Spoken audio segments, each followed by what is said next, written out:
Halo pemirsa, berjumpa lagi dengan kami di One News Internasional TV One Newscom. Menteri Pertahanan Jerman, Boris Pistorius, menyampaikan bahwa pasukan negaranya siap menghadapi tentara Rusia apabila terjadi serangan terhadap negara anggota NATO, seiring meningkatnya ketegangan antara Moskow dan aliansi Barat.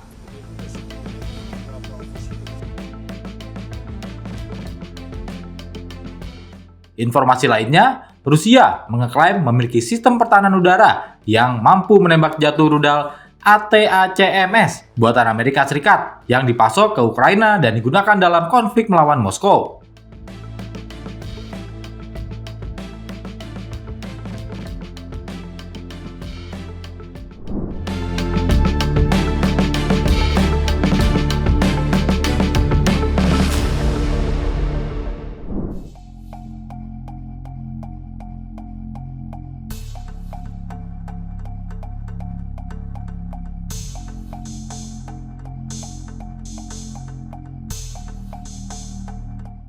Korea Selatan memanggil Atase Pertahanan Jepang pada Selasa 15 Juli sebagai protes atas klaim teritorial Tokyo dalam buku putih pertahanannya. Klaim tersebut menyangkut pulau-pulau yang disengketakan di Laut Timur yang disebut Dokdo oleh Korea dan Takeshima oleh Jepang. Kedua negara telah lama berselisih mengenai kedaulatan atas kepulauan yang terletak di antara mereka itu. Kementerian Pertahanan Korea Selatan menyatakan bahwa kepala urusan internasionalnya, Lee Kwang-sok, menyampaikan protes langsung.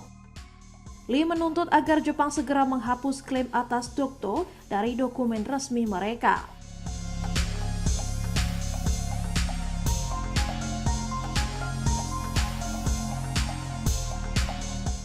Ia menegaskan bahwa Seoul akan merespons tegas terhadap upaya apapun yang mengancam kedaulatan Korea atas pulau tersebut.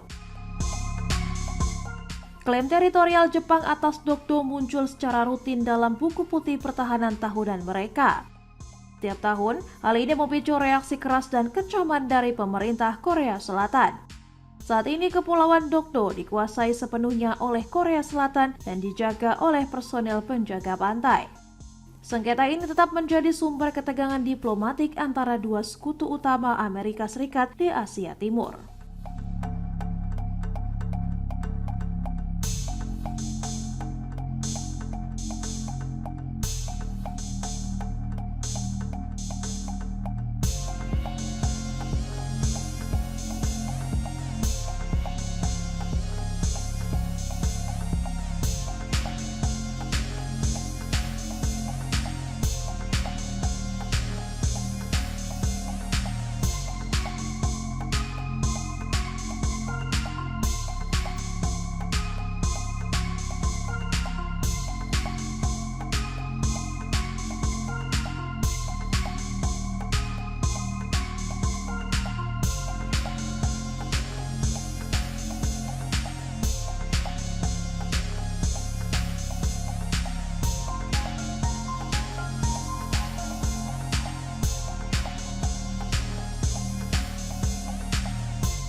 Menteri Pertahanan Inggris John Healey mengungkap pelanggaran data tahun 2022 yang mengekspos informasi pribadi ribuan warga Afghanistan.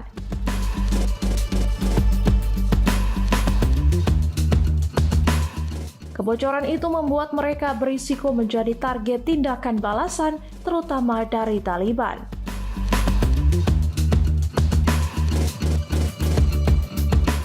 Pemerintah Inggris merespons dengan membuat skema relokasi rahasia yang kini dinyatakan akan segera ditutup.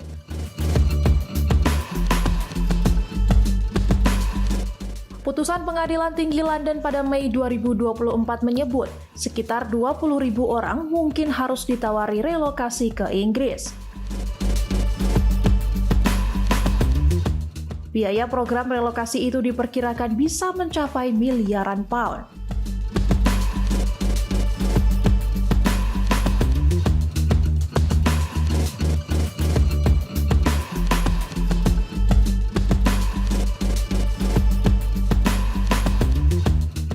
Sekitar 4.500 orang yang terdampak kini sudah berada di Inggris atau sedang dalam perjalanan dengan biaya sekitar 400 juta pound.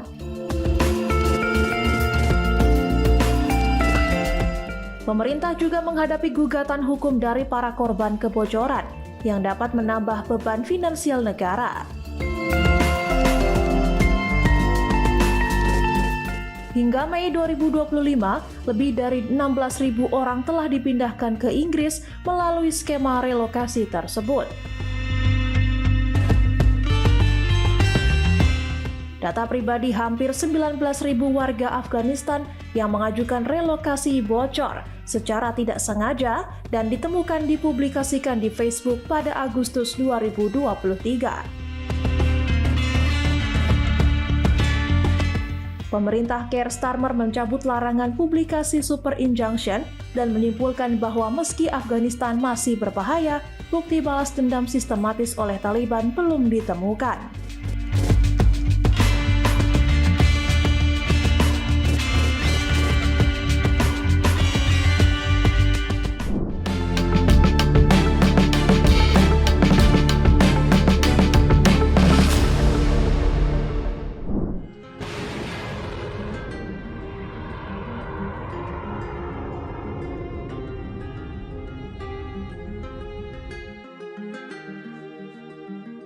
Presiden Donald Trump mengumumkan paket senjata baru untuk Ukraina, termasuk pengiriman sistem rudal Patriot. Namun, kebijakan ini menuai kekhawatiran dari sejumlah analis militer di Amerika Serikat.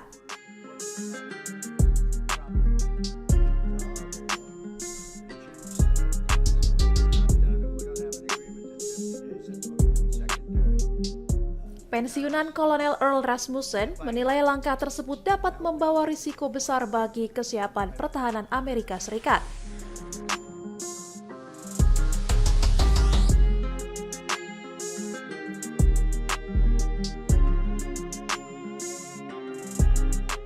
Ia menyebut stok rudal Patriot saat ini sangat terbatas, sementara kapasitas produksi belum mampu memenuhi lonjakan permintaan.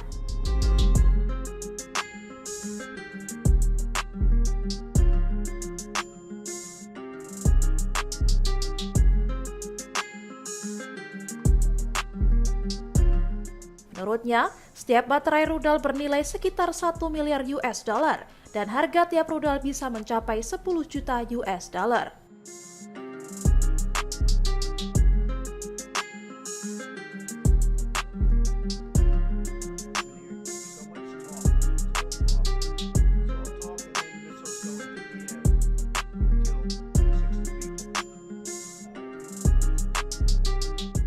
Rasmussen memperingatkan bahwa pengiriman dalam jumlah besar bisa cepat habis, namun sulit untuk segera digantikan. Ia juga menyoroti beban biaya yang signifikan jika produksi dipercepat di tengah permintaan global yang tinggi.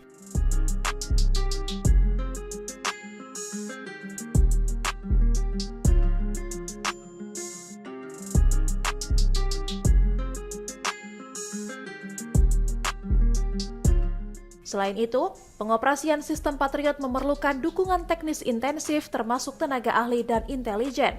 Kondisi ini dapat memicu keterlibatan Amerika Serikat yang lebih dalam di medan konflik, baik secara logistik maupun strategis.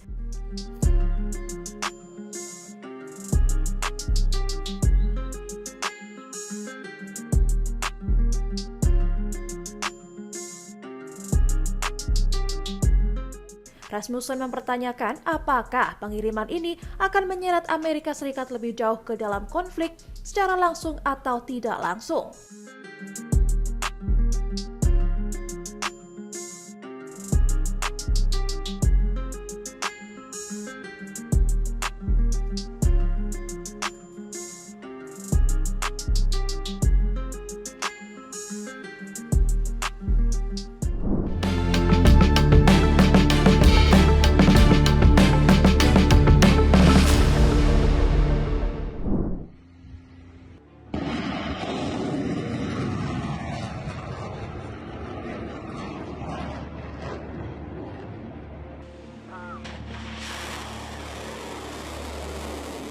Sistem pertahanan udara Patriot buatan Amerika Serikat dinilai menjadi salah satu bantuan militer paling krusial yang dikirimkan ke Ukraina dalam menghadapi invasi Rusia.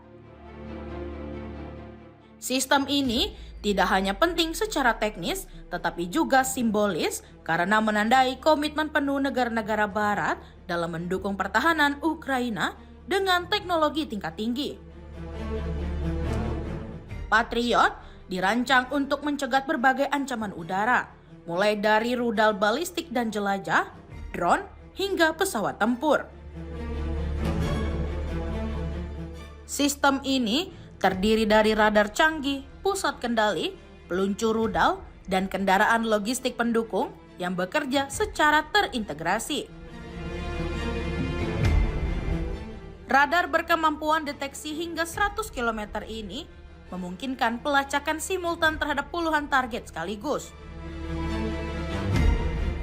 Ukraina menerima varian PAC-3 dan PAC-3 CRI yang menggunakan metode tumbukan langsung hit to kill untuk menghancurkan target, berbeda dari generasi sebelumnya yang menggunakan hulu ledak-peledak. Rudal ini terbukti mampu mencegat rudal hipersonik Rusia seperti Kinzhal yang sebelumnya dianggap sulit ditangkal oleh sistem pertahanan konvensional.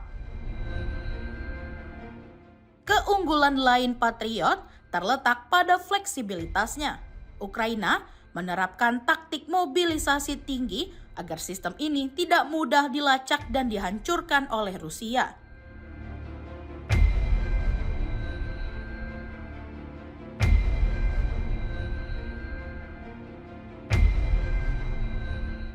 Dalam pengoperasiannya, tentara Ukraina terlebih dahulu menjalani pelatihan intensif di luar negeri seperti Jerman dan Polandia, dibimbing langsung oleh personel militer Barat. Meski biaya sistem ini sangat tinggi, dengan satu baterai diperkirakan mencapai lebih dari $1 miliar Amerika Serikat, keberhasilannya di medan tempur dinilai sebanding, terutama dalam melindungi infrastruktur penting dan menyelamatkan nyawa. Sistem ini juga diintegrasikan dengan pertahanan udara lain seperti NASAMS, IRIS-T, dan S-300 untuk menciptakan perlindungan berlapis. Secara geopolitik, kehadiran Patriot menjadi pesan tegas dari Barat bahwa dukungan mereka terhadap Ukraina bukan hanya retorika. Keberhasilannya juga dimanfaatkan sebagai alat propaganda untuk melemahkan narasi superioritas militer Rusia, serta meningkatkan moral publik Ukraina dan pasukannya. Dengan seluruh keunggulan teknis dan nilai strategisnya, Patriot dinilai akan terus menjadi komponen vital dalam pertahanan Ukraina sekaligus referensi penting bagi negara lain dalam menghadapi ancaman perang modern.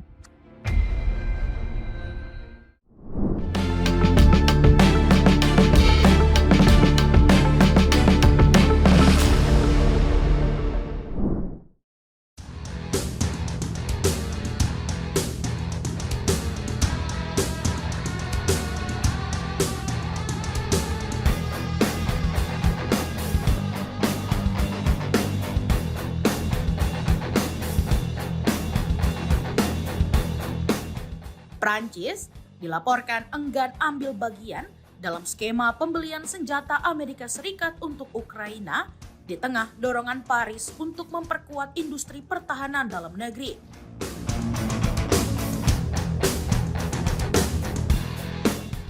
Mengutip laporan Politico, nama Prancis tidak disebut oleh Sekretaris Jenderal NATO Mark Rutte saat mengumumkan daftar negara yang siap mendukung inisiatif tersebut dalam pertemuan dengan Presiden Amerika Serikat Donald Trump.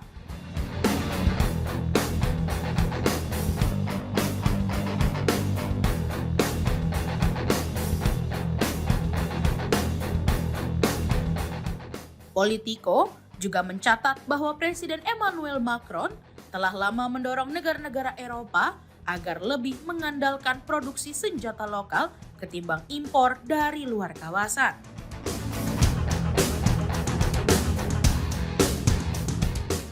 Sementara itu, Trump menyatakan bahwa sistem pertahanan udara Patriot telah dikirim ke Ukraina dan berasal dari stok Jerman.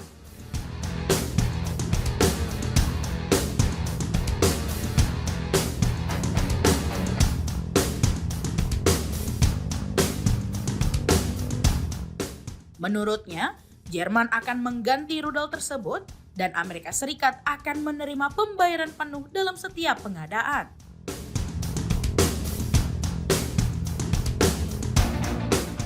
Di sisi lain, Rusia menanggapi langkah ini dengan peringatan keras.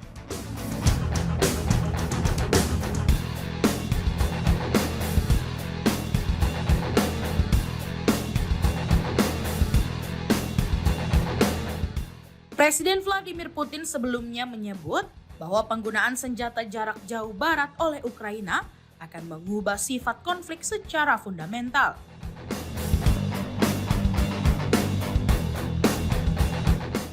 Ia menekankan bahwa Moskow akan mengambil keputusan berdasarkan ancaman yang dihadapi dan mempertanyakan apakah NATO kini dapat dianggap terlibat langsung dalam perang.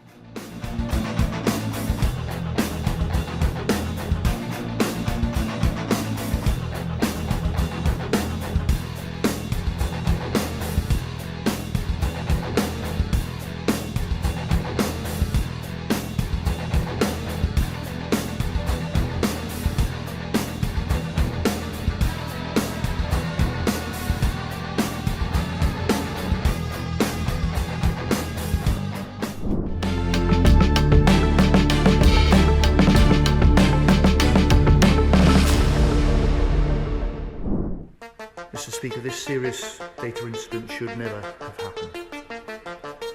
It may have occurred 3 years ago under the previous government, but to all those. Pemerintah Inggris mengungkap bahwa data pribadi hampir 19.000 warga Afghanistan bocor pada 2022 saat mereka mengajukan permohonan suaka setelah Taliban kembali berkuasa.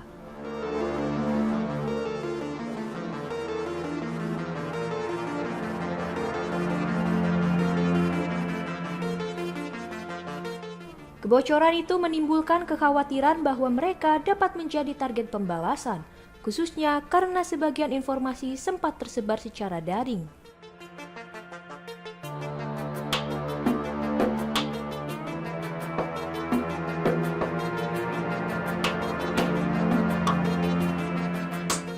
Menteri Pertahanan Inggris John Healey dalam pernyataannya di parlemen pada Selasa 15 Juli 2025 menyebut insiden tersebut sebagai kesalahan serius yang seharusnya tidak terjadi.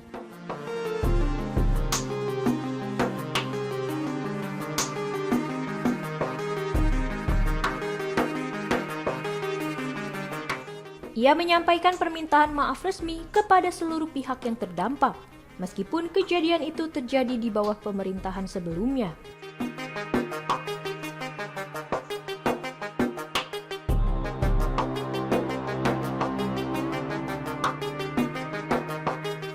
Menanggapi situasi tersebut, pemerintah saat itu yang dipimpin oleh Partai Konservatif membentuk program relokasi rahasia bagi warga Afghanistan yang terdampak.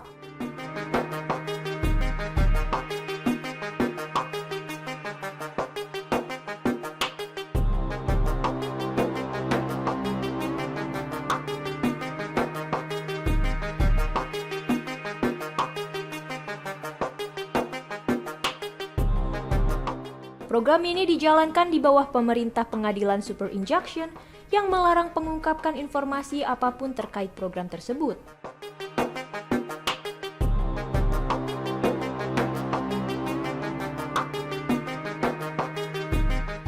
Pemerintah saat ini yang dipimpin oleh Partai Buruh mencabut perintah itu dan mempublikasikan programnya.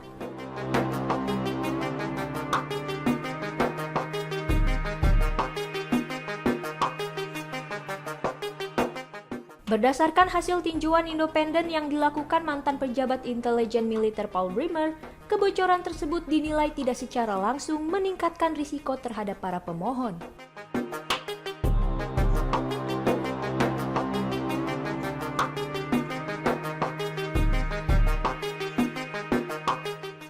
Meski begitu, pemerintah tetap menempuh langkah khusus untuk melindungi mereka.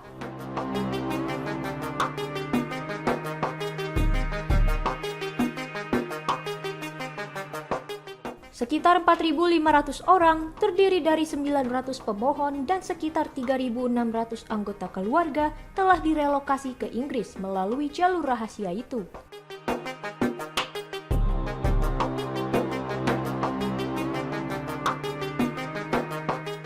Total relokasi diperkirakan mencapai 6.900 jiwa dengan anggaran sekitar 850 juta pound sterling atau sekitar 18,5 triliun rupiah.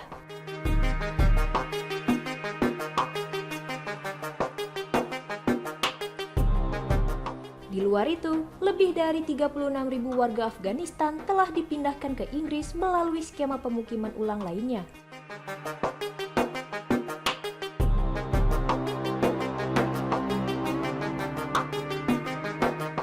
Langkah ini merupakan bentuk tanggung jawab Inggris yang mengerahkan pasukannya pada 2001 hingga 2014 ke Afghanistan untuk melawan Taliban dan Al-Qaeda.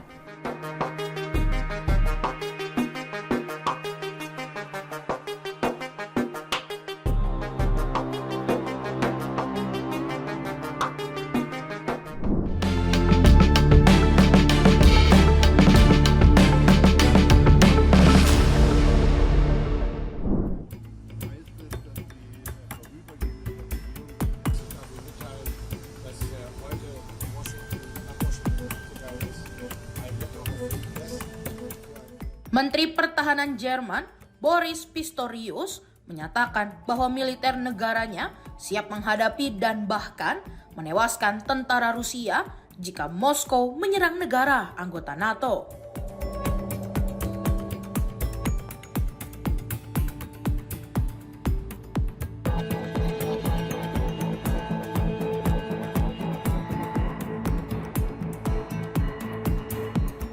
Pernyataan tersebut disampaikan Pistorius dalam wawancara dengan Financial Times di tengah ketegangan yang kian meningkat antara Rusia dan aliansi pertahanan Barat.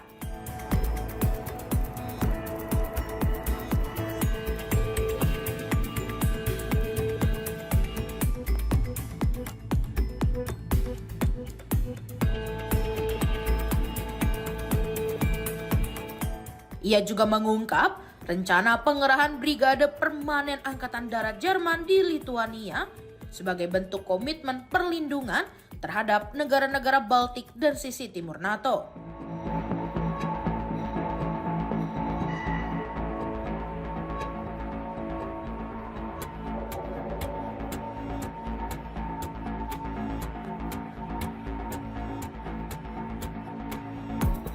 Pistorius menegaskan pasukan Jerman memahami tanggung jawab mereka dan tidak akan ragu bertindak bila pencegahan gagal.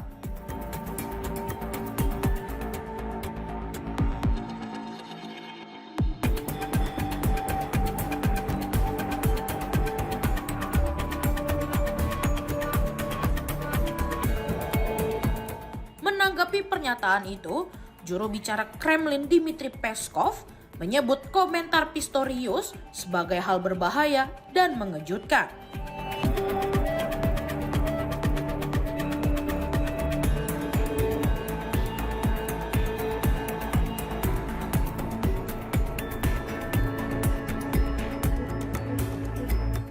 Ia menyebut bahwa retorika tersebut memperlihatkan Jerman kembali menjadi ancaman, seraya menyebut tudingan agresi Rusia terhadap NATO sebagai omong kosong.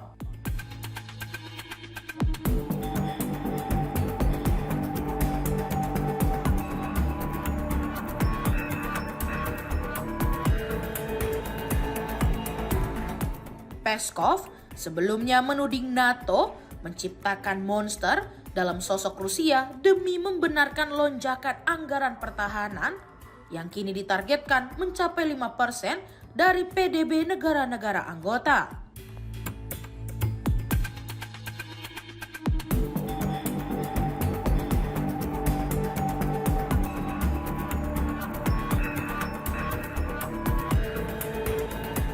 Dalam kesempatan terpisah, Sekretaris Jenderal NATO Mark Rutte dan Presiden Ukraina Volodymyr Zelensky memperingatkan bahwa Rusia diperkirakan akan meningkatkan kemampuan militernya dalam 5 tahun ke depan dan berpotensi menguji kekuatan aliansi NATO melalui konflik langsung.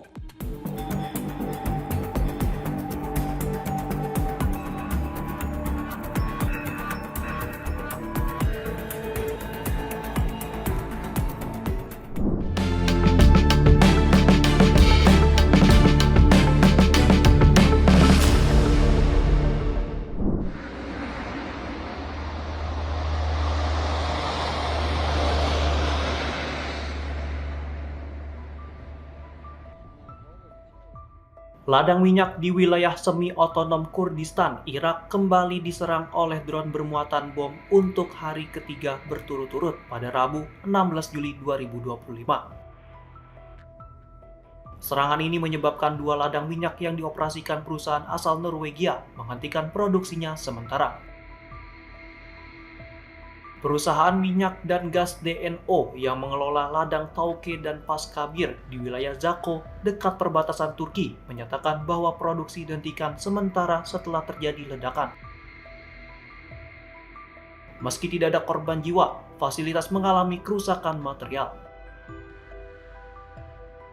Menurut layanan kontraterorisme Kurdistan dalam unggahan di media sosial, serangan tersebut melibatkan 3 drone bermuatan bom. Hingga kini belum ada laporan korban, hanya kerusakan fasilitas. Sementara itu, ladang minyak lain yang dioperasikan oleh perusahaan asal Amerika Serikat Han Oil juga diserang di wilayah Dohuk, Irak Utara.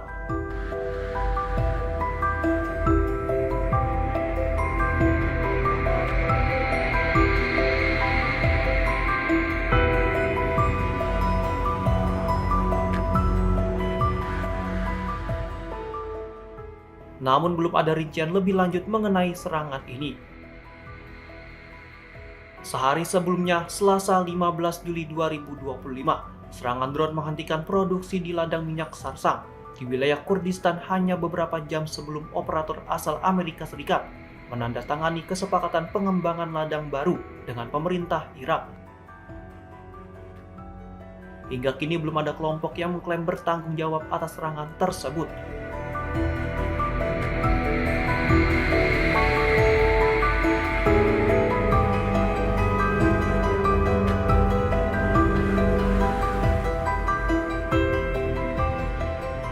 Namun menurut sumber keamanan di Kurdistan, penyelidikan awal menunjukkan bahwa drone kemungkinan berasal dari wilayah yang dikuasai milisi yang didukung Iran.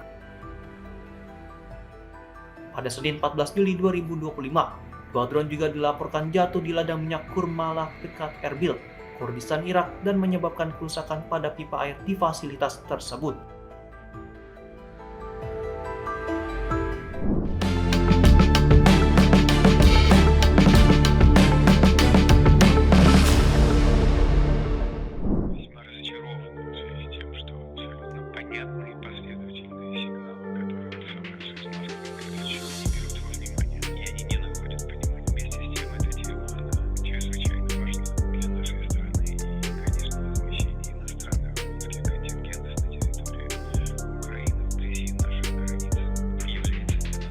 Rusia menyebut Jerman kembali menjadi berbahaya usai pernyataan keras Menteri Pertahanan Jerman Boris Pistorius.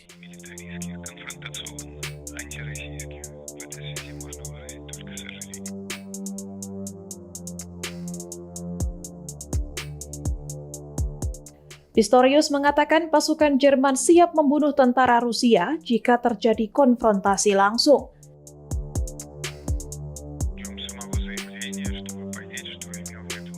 Dmitry Peskov, juru bicara Kremlin, mengaku sulit percaya ucapan itu benar, namun menyatakan sayangnya memang demikian.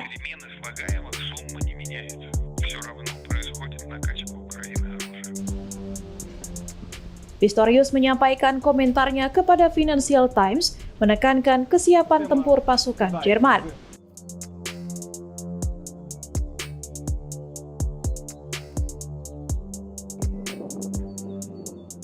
Ia menyebut pencegahan bisa gagal dan jika Rusia menyerang, pasukan Jerman tahu apa yang harus dilakukan.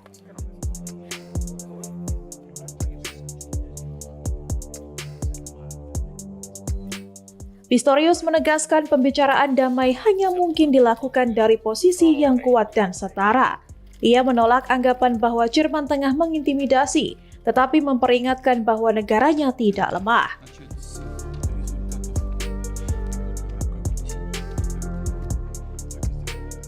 Pihak Rusia menilai pernyataan tersebut sebagai bagian dari narasi agresif NATO terhadap Moskow.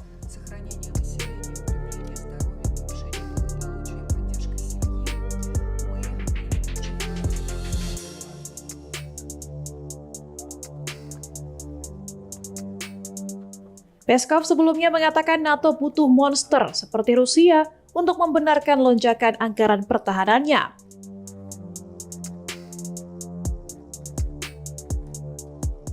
Menurut Moskow, klaim bahwa Rusia akan menyerang NATO adalah omong kosong dan tak berdasar.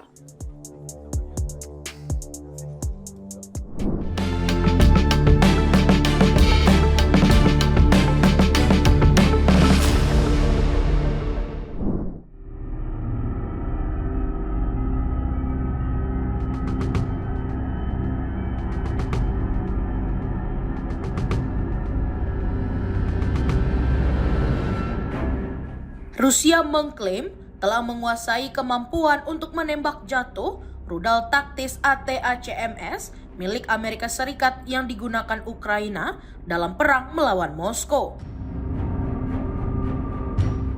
Sejumlah sistem pertahanan udara buatan Rusia disebut mampu mencegat rudal tersebut, termasuk Tor M2, Bak M2, Bak M3, S-300, S-300V4, serta sistem unggulan S-400 Triumph. Pernyataan ini disampaikan oleh Kepala Biro Analisis Militer Politik Rusia, Alexander Mikhailov, dalam wawancara yang dikutip media lokal Sputnik. Ia menjelaskan bahwa rudal ATACMS yang diluncurkan dari peluncur HIMARS atau High Mobility Artillery Rocket System memiliki jangkauan antara 160 hingga 300 km. Serta mampu membawa berbagai jenis hulu ledak, mulai dari tipe fragmentasi hingga hulu ledak cluster.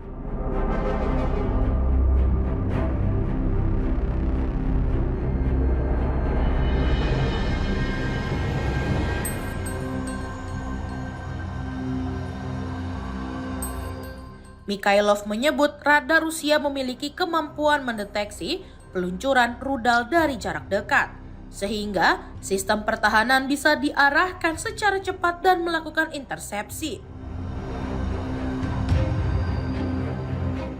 Ia mencontohkan sistem Tor yang dapat mencegat rudal dalam radius 16 km, Bak M3 hingga 100 km, dan S-300V hingga 300 km, tergantung pada posisi dan arah serangan.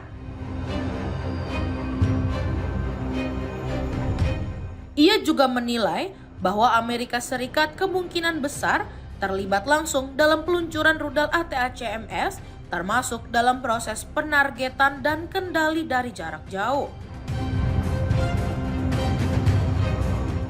Namun menurutnya, langkah ini lebih merupakan bentuk tekanan politik kepada Moskow dan tidak membuat Rusia gentar.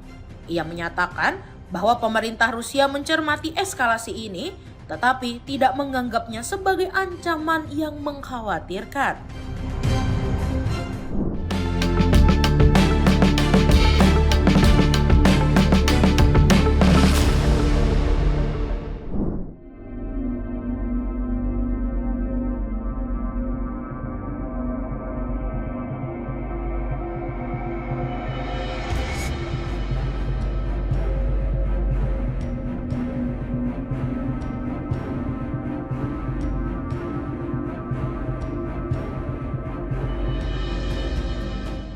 Prancis memperkirakan Eropa bisa menghadapi perang besar berintensitas tinggi pada tahun 2030.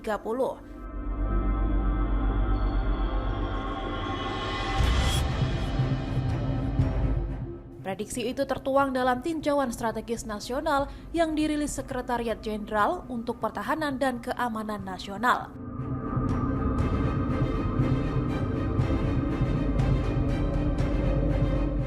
Rusia disebut sebagai ancaman paling langsung terhadap kepentingan Prancis dan stabilitas kawasan Euro-Atlantik.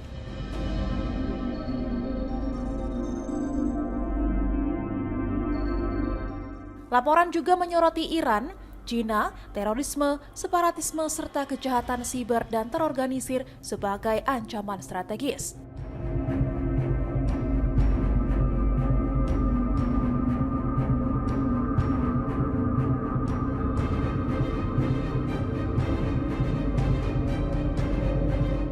Rusia dituduh melakukan serangan siber, campur tangan pemilu, pembunuhan, dan memperluas pengaruh global secara konfrontatif.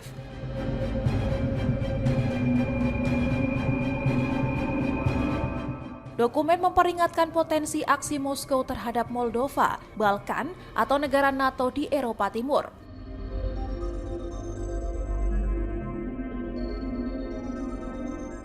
Iran dituding mendestabilisasi Timur Tengah, sementara Cina dinilai berambisi mendominasi dunia.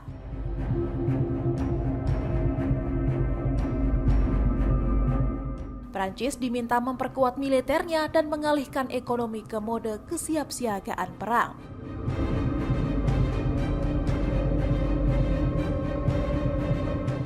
Kajian ini dirilis di tengah maraknya militerisasi Uni Eropa, termasuk program Rearm Europe senilai 800 miliar euro.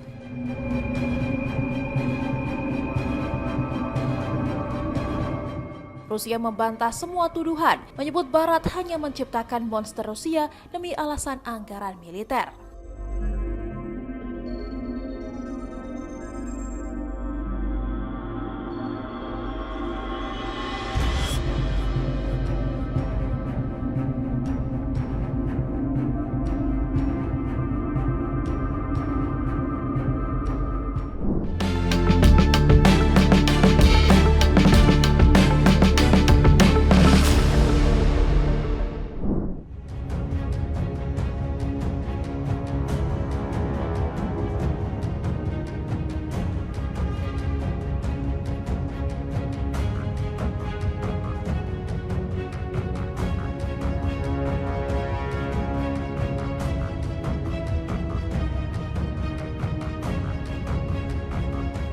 Lebanon tengah menghadapi kekeringan terparah yang pernah tercatat, menyebabkan penyusutan drastis pada Danau Karaun, waduk terbesar di negara itu.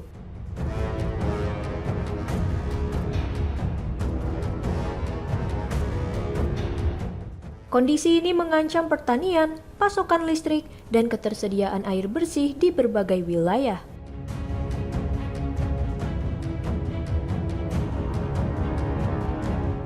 Otoritas Nasional Sungai Litani menyebutkan volume air yang masuk ke danau selama musim hujan 2025 hanya mencapai 45 juta meter kubik.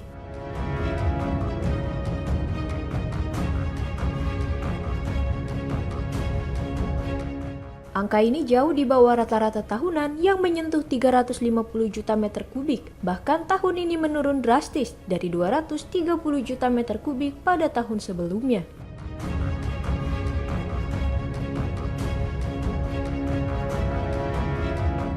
Air yang tersisa saat ini sekitar 61 juta meter kubik, tetapi tidak dapat dimanfaatkan karena tingkat pencemarannya yang tinggi.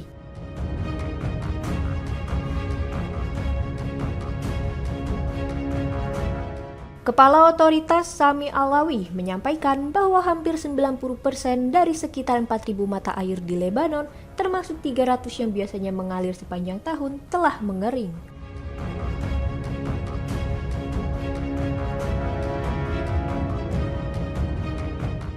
Ia menambahkan kekeringan kali ini lebih parah dibanding tahun-tahun kering sebelumnya pada 1989 hingga 1991.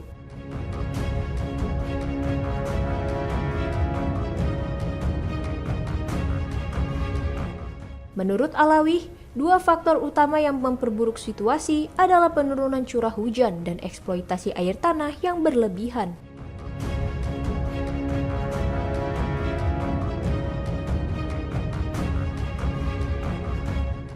Akibatnya, pembangkit listrik tenaga air yang bergantung pada aliran Sungai Litani terpaksa ditutup, memicu kerugian finansial dan pemadaman listrik di banyak daerah.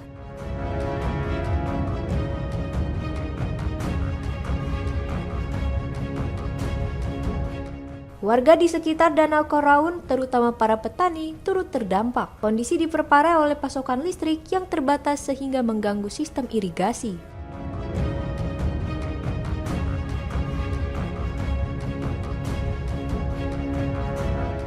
Kementerian Energi dan Air Lebanon mengumumkan rencana peluncuran kampanye nasional penghematan air dalam waktu 10 hari.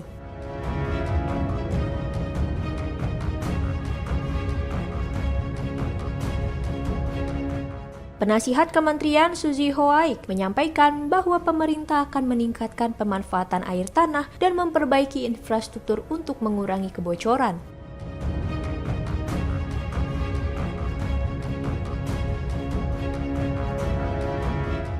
Ia menambahkan distribusi air juga akan diatur ulang agar lebih merata, namun warga diimbau untuk mencari alternatif sumber air selain dari sistem publik.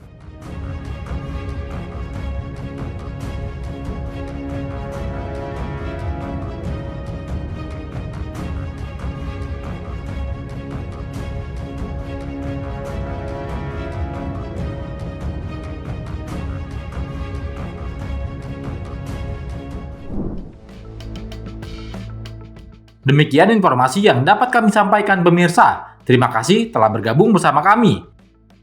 Sampai jumpa di One News Internasional berikutnya setiap Senin sampai Jumat pukul 8 malam hanya di kanal YouTube TV One News.com.